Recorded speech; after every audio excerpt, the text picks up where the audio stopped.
So ఇక పాత ఫర్నిచర్ని పడేస్తా ఉన్నారా? మరి జిహెచ్ఎంసీ అయితే ఒక గుడ్ న్యూస్ చెప్తా ఉంది, ఏందనేది ఒకసారి చూద్దాం. జిహెచ్ఎంసీ అన్నీ చెప్తుంది కానీ ఇక చేసే దాంట్లోనే చక్కదనం అనేది ఉండదు. ఒక గమ్మత ముచ్చట చెప్తాను నేను మీకు ఈ వీడియోలో చూడండి. ఇక నగరవాసులకు జిహెచ్ఎంసీ గుడ్ న్యూస్ చెప్పింది. ఇంట్లో పనికిరాని పాత పరుపులు కానివ్వండి, సోఫాలు కానివ్వండి, కుర్చీలు, టేబుల్లు వంటి భారీ వ్యర్థాలు ఇకపై రోడ్ల పైన పడేయకండి. దానివల్ల ఇక కాలువలు నిండిపోతా ఉన్నాయి. ఇక వర్షాకాలం కదా, చాలా ఇబ్బందులు అవుతుంది. సివిక్ సెన్స్ అనేది లేదు. ఫస్ట్ ఆఫ్ ఆల్ ఇక్కడ వీళ్ళని తిట్టేదానికన్నా ఫస్ట్ మనల్ని మనం తిట్టుకుందాం. ఎందుకంటే ఏడవైనా కూడా ఇష్టం ఉన్నట్టు వాటర్ బాటిల్ కానివ్వండి, మనం తినే ఫుడ్ కానివ్వండి, ఇంట్లో ఏమైనా సామాన్లు బయట పడేస్తా ఉన్నాం కదా. First of all civic sense అనేది మన దగ్గరికి రావాలి. దీంట్లో అందరూ వస్తారు, అంటే పొలిటీషియన్స్ రారని కాదు, వాళ్ళు కూడా వస్తారు. వాళ్ళు వస్తారు, అధికారులు వస్తారు, అందరు వస్తారు. వాళ్ళు ఎంత మేయర్లైనా అధికారులైనా వాళ్ళు కూడా ఏడనో ఎంత కొంత పడేస్తానే ఉంటారు. ఎవరు కూడా కరెక్ట్గా ఉండరు. ఆ సివిక్ సెన్స్ అనేది మన దగ్గర ఉన్నప్పుడు 100% తెలంగాణ రాష్ట్రం క్లీన్గా ఉంటుంది. ఎందుకు చెప్తా ఉన్నా ఈ మాట అంటే, మేయర్ గారు గద్వాల విజయలక్ష్మి గారి ఇంటి పక్కనే, నేను యాక్చువల్ అది వీడియో తీసుకొని కూడా పెట్టుకున్నా, చేస్తా దానిపైన కూడా ఒక వీడియో తీస్తా.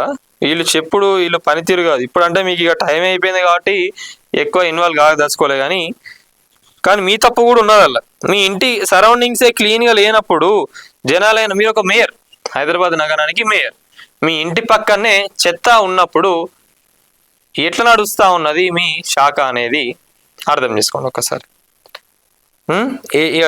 నాకే అసలు అనిపించింది, ఈయనే చక్కదనం లేనప్పుడు ఈ రాష్ట్రం ఏం నీట్గా ఉంటుంది, అధికారులు ఏం పనిచేస్తారు, ఎవరైనా కూడా ఏం చేస్తారని చెప్పి అనిపించింది నాకు కూడా.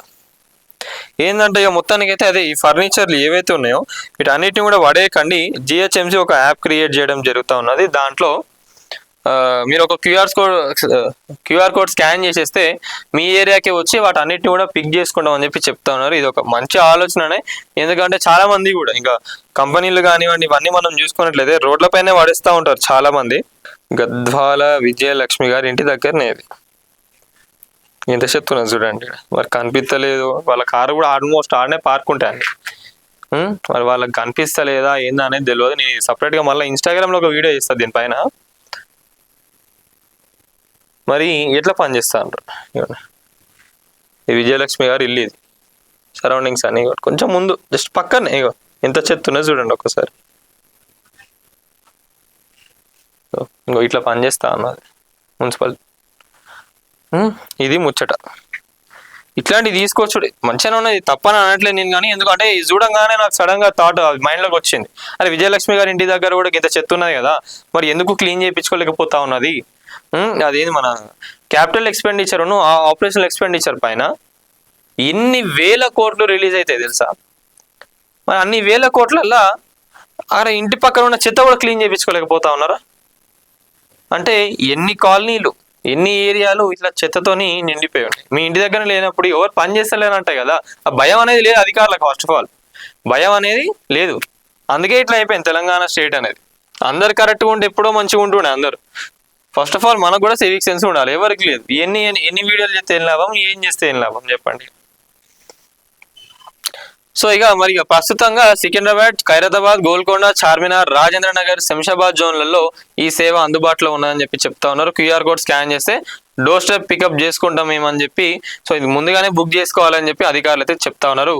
సేకరించిన వ్యర్థాలను కూడా శాస్త్రీయ విధానాలతో రీసైక్లింగ్ చేయనున్నట్టు పేర్కొన్నారు. ఎక్కడ పడితే అక్కడ భారీ వ్యర్థాలను పడేయకండి. ఈ సేవను వినియోగించి పరిశుభ్రమైన హైదరాబాద్ నిర్మాణంలో భాగస్వాములు కావాలని చెప్పి జిహెచ్ఎంసీ ప్రజలకు పిలుపునిచ్చింది. సో దీనిపైన మీరేమనుకుంటారనేది ప్రతి ఒక్కరు కూడా కామెంట్లో తెలపండి. సో ఇక ఈ ముచ్చట వచ్చింది కాబట్టి నేను కూడా చెప్తా ఉన్నా. ఒకసారి గద్వాల విజయలక్ష్మి గారు మీరు కూడా మీ ఇంటి పక్కన సరౌండింగ్స్ లేవని ఒకసారి చూసుకోండి. దాన్ని బట్టి కూడా మీకు ఇంకా ఏం చేయాలి ఏందనేది ఇంకా మంచి ఐడియాస్ వస్తాయి. మన నేటి ధాత్రి ఛానల్ని సబ్స్క్రైబ్ చేయండి. అలాగే మీకు నచ్చిన వీడియోని లైక్ చేసి షేర్ చేసి కామెంట్ చేయండి.